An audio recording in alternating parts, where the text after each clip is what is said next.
Hey there, Yuris here, and welcome to the Community ROI podcast. Here, senior community experts tell the truth, the whole truth, and nothing but the truth about how a community impacts business growth. By listening to these conversations, you'll get actionable steps on how to connect community goals with business goals to skyrocket business growth while still bringing extreme value to community members. And my guest is Tim McDonald, a community strategist, storyteller, recovering marketer, an architect of humanity with more than a decade of community experience and who was talking about community ROI long before it became mainstream. So, welcome, team. Well, Yuri, you didn't tell me I was going to have to tell the truth. The whole truth and nothing but truth. That's how it works, like that's the whole idea of this conversation. But now you know.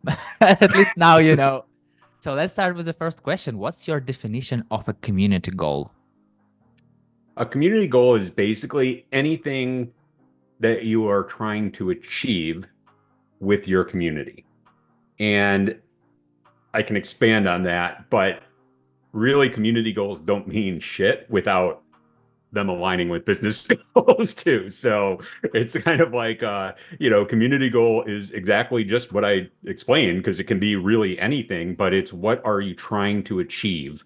And from that goal, you can set a blueprint or a strategy for how you get there. But I think you need to start with that goal to make sure that it's aligned with the business, to make sure that you're not just spinning your wheels and wasting your time. Name one goal of the community you are working with at the moment or worked before that inspires you the most. I really think that one of the communities I'm working with now, well, two of them are both in the cancer world. And since I'm a cancer survivor, I'm very passionate about that topic. And both of them are very unique. One of them is strictly for males and focused on more the emotional support. The other one is focused on a specific disease, colorectal cancer, and really providing fact and science-based approach in a peer-to-peer environment where we are able to help each other out and navigate through the journey of being treated for cancer. So they're two kind of parallel but different communities that I belong to. I don't know if there are business goals behind Well, did them. you ask me business goals or did you just ask which two communities I'm Yes. passionate about? Yes. I I'm asked you sorry, like, that was like 2 minutes ago. I forgot the question already. no worries. That's how it works. I asked you about what inspires you the most, and I totally understand it. Because my second question was like, how does it align with business goals? But I feel like you don't have business goals there, or do you? Well, I can say that I know what the business goals are. Mhm. I know some of them. I won't say that I know all of them. I think for both of them, business goals for both of these organizations rely on the impact that their programs are having. So how do you measure that impact, right? And a lot of times the easiest way to do that without getting into doing a lot of surveys and everything is how many people are taking advantage of these programs, right? Like how many people are showing up for conversations about this topic or this event. How many people are taking advantage of a backpack program that we have? How many people attend these doc talks that we have that really inform our patients and our caregivers about different treatment options. And so for that, I would say that the business goals really are focused on the number of people because the sponsors, these are both nonprofits, so both of them, are in business through a lot of sponsorship dollars. And the sponsors want to see the numbers. They want to see you growing. They want to see people continuing to get value out of it. And by showing up again and again and growing in numbers, that shows that you're making an impact for people. Otherwise, they would stop showing up. So it's a little bit of a correlated metric instead of a causated metric, but it's definitely something that they're very focused on, really not just doing it for the numbers, but making sure that they're seeing the numbers they need to continue their impact in the community. So community goals focused on people, what I hear, and business goals are definitely also focused on people, but also focused on sponsors. So how do they align? Well, they align because we are able to do more as a nonprofit with more sponsorship dollars. These programs can expand. We can serve more people. We can help more people.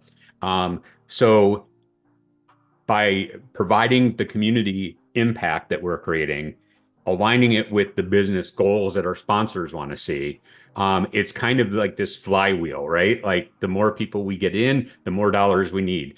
The more people we get in, the more sponsorship dollars we get, which means the more people we need to continue to get in. So it's kind of like this continual cycle that we keep going around and around where, we're really focused on, are we getting to as many people as we can? Because really, the sponsors care about numbers.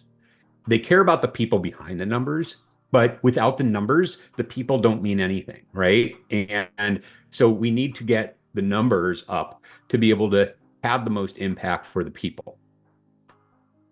Feel like something that I hear a lot from community builders, and they usually say that quality over quantity. And if somebody is talking about community growth, like no, like it has to grow organically, like because otherwise, do you need more people or do you need more quality? And I feel like in your example, you kind of like need both. And Yes. how do you work on community growth while still having in mind the human part? Well, I think, it's pretty easy in the space I'm in, right? Because, there are going to be 17,000, people under the age of 45 diagnosed with colorectal cancer by the year 2035, right? Or 2030, I'm sorry. So out of 17,000, that's just new people that are coming up in that age bracket. That doesn't even count people over 45. So if we have a community of 11,000 people right now, we are a drop in the bucket to everybody that's impacted by colorectal cancer, a drop in the bucket. So we have seen already the impact that the patients and caregivers that belong to this community have, because they have more hope. A lot of them tend to live a little bit longer, have lessened side effects because of the scientific based approach that we take in helping people understand how to take precautions against some of the side effects. And all those things are like we are driven by the fact that we know we can help more people, not that we need to get more people to get more dollars. Yeah. That's exactly what I'm thinking about. That's why I feel like, yeah, as you said, it's not that hard. But I feel like not every community are, such, I don't know, lucky maybe in a way of community goals. Because sometimes you have to drive, like for example, if it's I don't know, like some a SaaS tool, and you have to drive customers, and you have, for example, community around this tool. For example, like we have marketing automation tool, and we have community of marketers around this tool, and they ask you like, hey, we would love to see numbers. We would love to see people are joining this community. So what would your approach be to this situation?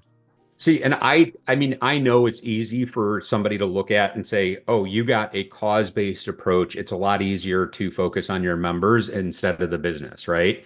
But I call bullshit on that because in your example that you just gave, your customers who are belonging to that community, if they're not successful in their own business, is the community really delivering any value?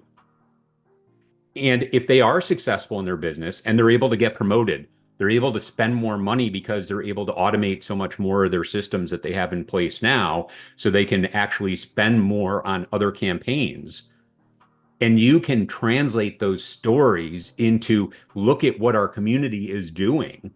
Yes, it's not like a number-based approach, but it is like, hey, we've all heard of like, your net promoter score, right? Like, our customers in our community that are the most engaged, are our most valuable customers because they spend more on our product. Now, to me, their success is directly relevant to the business success. And so, why in that case is it not any less important about your community members succeeding and getting impact from the community than it is in my cancer group? Sometimes I think, once again, it's my understanding that people in the community can succeed with and without your business. So, for example, if we're talking about a cancer group, they can succeed with or without this group. But with the group, it's easier. How do you think this part of making people lives easier and better impacts business? I truly feel that, and every business wants this, they want loyal customers. And when you have a community member who gets value from the community, they associate that with the organization. And where is their loyalty going to stand? Now, I'll give you two instances for this, right? Another competitor comes out with a similar product or service at a less expensive cost. It would be easier for them to go to that other company and save money. And if they're not a member of your community who is loyal, they most likely will. If they are loyal, they're more likely to maybe look at it or not even look at it, but stick with you in the long run because they know what they're getting. They know for a fact that you've delivered value to them. That's example one. Example two is your company has a PR crisis.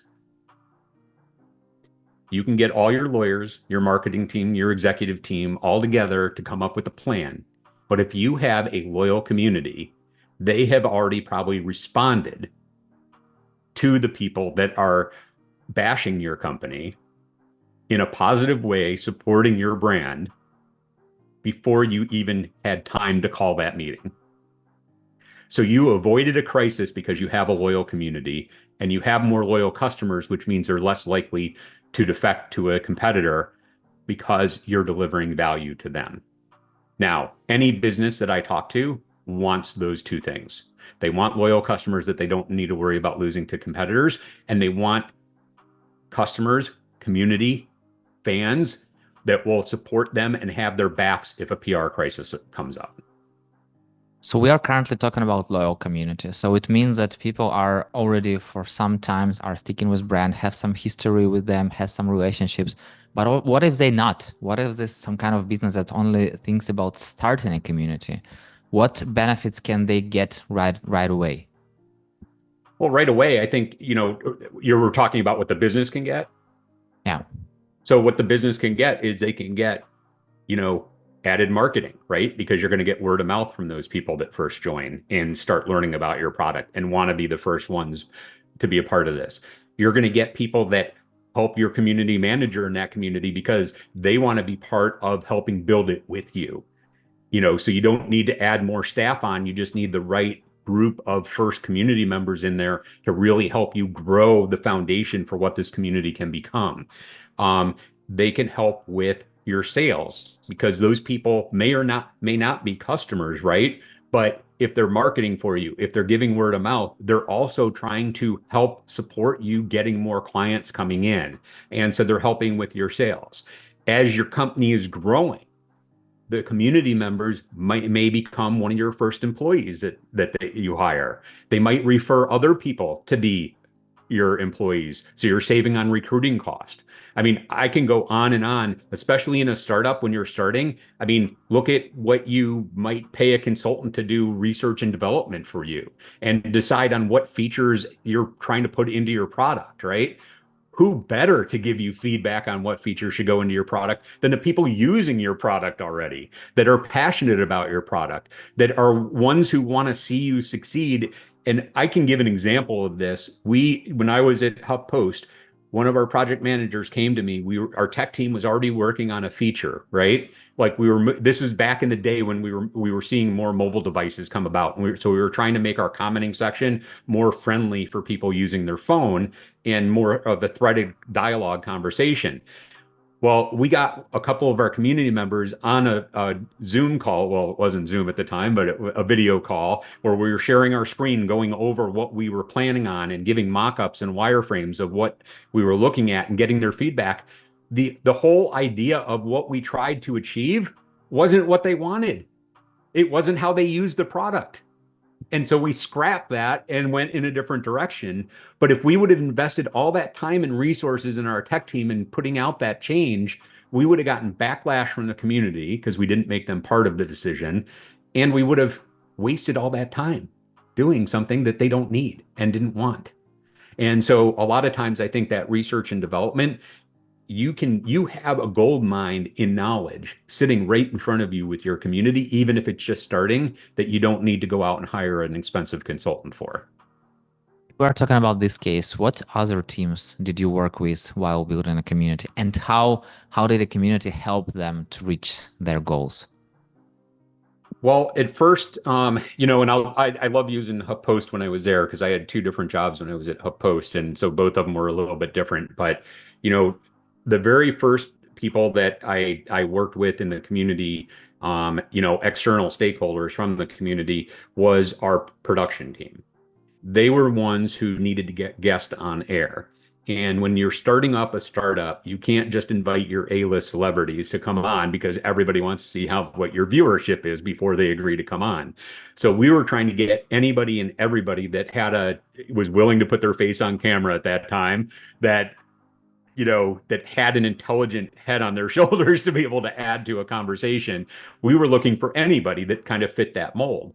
And so it was really working with the production team to understand what their needs were, and then me seeing who in the community I can pull out to give them as a guest to be on air.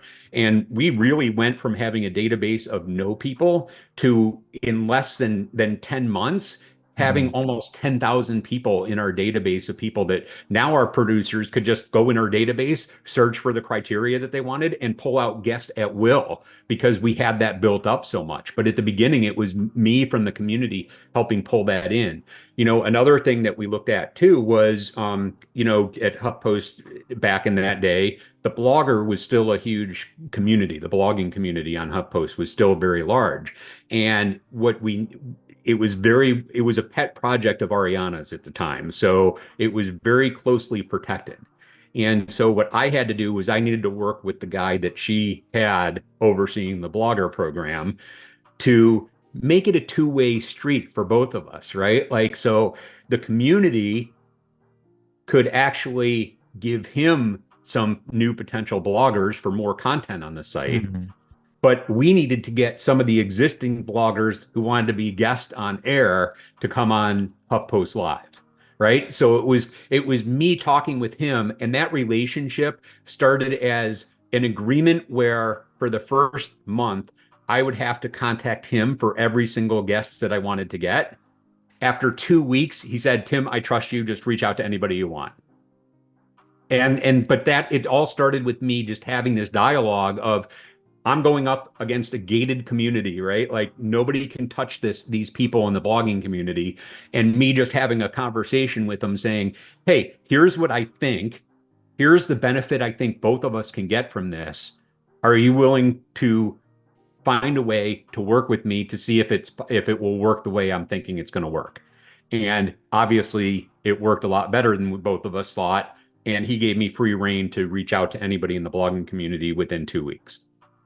What it takes to start dialogues like this?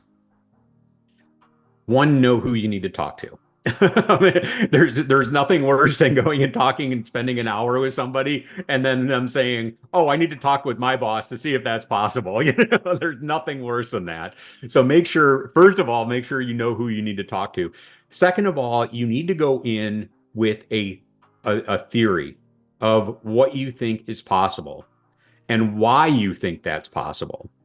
And every time I've had that conversation, it usually, because when I started at HuffPost, I was a department of one. I had absolutely no budget in my department. It was me. And so anything I wanted to do, I needed to find partners in other departments that had budgets for to be able to make it happen. And usually, like what I would say is, I'm willing to test this out by myself but if we see results that result in this, would you be willing to give me some resources to expand it out and see if we can even make a bigger impact? And in every case, I got the okay. Or sometimes it was like, let's put it on hold. We're working on this right now, but we can try it next quarter. And that's fine. I got the seed planted. I just need to make sure to continue to foster that and go back to that conversation. But it's really just find the person and come in not just with here's a crazy idea, but here's my idea and here's why. And then lay out a plan that won't require them to do too much for you to prove that your idea has legs. It sounds to me like, hey, I have this idea. I will do everything for you. I will show you results. Would you be willing to give some of your time to make those results much better if you see that they're working? I feel like, they have nothing to lose. So That's you're it. doing That's it. everything. I tried to make the answer like always going to be yes, because they really there's no reason for them to say no when you go in with that approach. And how do you ask other teams to help you achieve your community goals? Um, it never comes across as an ask right Hmm. away.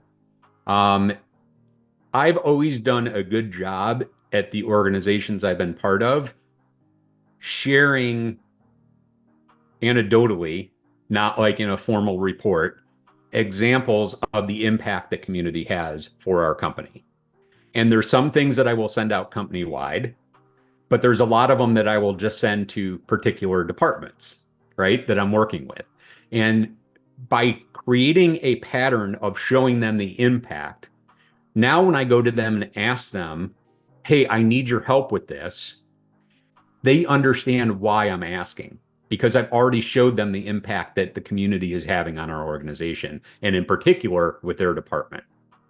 So for our producers, it was real easy for me to say, look, I got this commenter to be an on-air guest. I got this community member to come on for this particular segment. This community member referenced or referred 5 other people for this particular segment. And after I started building that habit, I would start asking them, if you happen to be talking with a guest, can you connect them with me so that I can see if they know other people and help you build up the database? And so that relationship became a two-way street. I was helping them, they were helping me build the community. It sounds to me like you are doing this back office work, I would say. So something that it's not on the surface. So, when you have this big company meeting and everyone is asking like, hey, what did you do? Like, what's your, et cetera, et cetera. And I feel like you are talking to people before this company meeting. So everyone knows what's going on and you don't even have to talk at the company meeting. Is it correct? Am I understanding it correctly? Well, I mean, it's kind of like Elon Musk was able to predict that he was going to get 70% of the vote for his pay package, right? Because he did all the work leading up to that to know what the results were going to be when that meeting happened. And that's the same exact thing that I try and do in organizations is I try to build the case and get the pulse of what everybody's feeling. So when I walk into a meeting, I kind of already have buy-in from everybody that I know I need buy-in from. It's fun because I had some of my podcast conversation with a freelancer who told me that meetings are for people to say yes. They are not for people to discuss things because you have to discuss it before the meeting. And meetings are for people to say yes and just fix it and work on it. So I feel like you have a pretty same approach. And Well, and that's why my meetings usually aren't that long. I try and have like, 15, 20-minute meetings because really all you should do is get to the yes at that point. best meetings ever. Yeah, I totally understand you. And how do you talk about challenges you face? And if you have like something is not working in the community or you have some really, really difficult news to deliver, how do you do this? Um, okay, 2 different questions there for me. So one is when things get difficult, um, remember that you could be wrong. And there's nothing wrong with being wrong because when you recognize it and you learn something from it, you're gaining value. And so I never am too stubborn to think that just because what I thought was a good idea or a great idea might end up being the biggest failure that I've ever had. And as long as I learned from that, it was worth going through. And so just always remember that in the back of your mind that you're not always going to be right, and that's okay. The second thing is when bad news comes up. When bad news comes up, the best approach I have found is address it immediately. Do not try and fix it so nobody finds out. Bring it to the surface, bring it right to the top, and let people know what's happening. And every time I've done that, I've been talked to, I've been never let go. It's always been like, what did you learn? And if I can say what I learned, they're happy. And that to me is like the biggest thing you can do is everybody that's in business, that's a leader in business, has not gotten there by not making mistakes. They've made plenty of mistakes. What they want to know is that you're looking out for the good of the company. And yes, you made a mistake. Here's what I learned from it, and let's move on. That's all they want to know. Have you ever felt like you are an wise CEO who has to understand what's going on in every team and understand how to make them work together? I kind of feel like, I mean, back, almost 15 years ago, I remember I hosted a talk and I actually ended up doing a South by Southwest workshop on this called Community Manager Enter the C-Suite, because I truly felt like a community manager at the optimum level was much more than somebody that just ran your social media channels. It was somebody who understood every aspect of the business. And could really pull inner departments together so that we weren't siloed anymore, that we were all working in I don't want to I hate using buzzwords, but like, and I already use silo, but it's like, but how do we find like, okay, the sales team doesn't always need to work with marketing, but on these particular tasks, they can achieve so much more when they work together, Yeah. right? Like when does HR need to work with, sales? When does, support need to work with, HR? I mean, I'm just making up departments to how they work, but it's not like all of them need to do the same exact thing all the time. But a community manager does a very good job at finding this one works good in this capacity right here. This one works good in this capacity right here. How can I bring these two together and make something even better? And I think that's like the skill that most CEOs see is where do the opportunities lie in the organization with the resources that they have? Or what can they add into an organization to make those resources even better? And I think a community manager is very much the same. A good community manager is very much the same in that they're able to see that bigger picture, see how all these components are, interact with each other, and how, for this particular project, how can we get the best impact from that? Another question that also one question, but feels like two. Uh, what is one small step to take right away for someone struggling with identifying and communicating their community ROI? Well, I think one of the first steps, right, is, and this is something that I learned early on, is because when I started at HuffPost, nobody told me I didn't have any standard reports. I didn't have, nobody asked me to put together anything at all. And so here I was doing my job, coming in each day, and I'm like, I think everything's going good, right? But how do I know? And my former, he wasn't my direct boss, but he was the director of community at the time. And he came down to me and he goes, you know what would be a great idea, Tim, is if at the end of each day, if you just wrote down three things, one that worked well, one that was interesting, and one thing that didn't work the way you thought, and just send that to your executives. And I started doing that. We called it the red, yellow, green light. It was what we called it. And I know a lot of people use rosebud thorn now, but it's kind of the same concept, right? So every day, at the end of the day, I would sit down and write down a couple of things for each one of those things and give it to our executives. And at least 2 times a week, they would come to me and start asking me about it.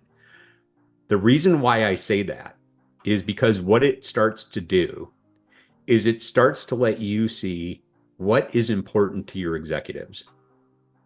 When you know it's important to the executives, you know it's aligning with the business goals. And then you can start forming, okay, how can I develop these community goals to help meet the business goals? And so for me, that would be the first piece of advice I'd give to somebody who is having trouble or just starting to try and identify what those goals were, is start writing down 3 things at the end of each day. And trust me, it took me like 45 minutes the first couple of days I did this. After a couple of weeks, I was able to do it like in 5 minutes before I mean, if I needed to catch the bus, and I was running late, I could literally get it done in less than 5 minutes and be out the door. So it was really something that became, once you make it habit, it just became so quick to do. But it would, more than anything, what it gave me was a real clear focus on what was important to our executives.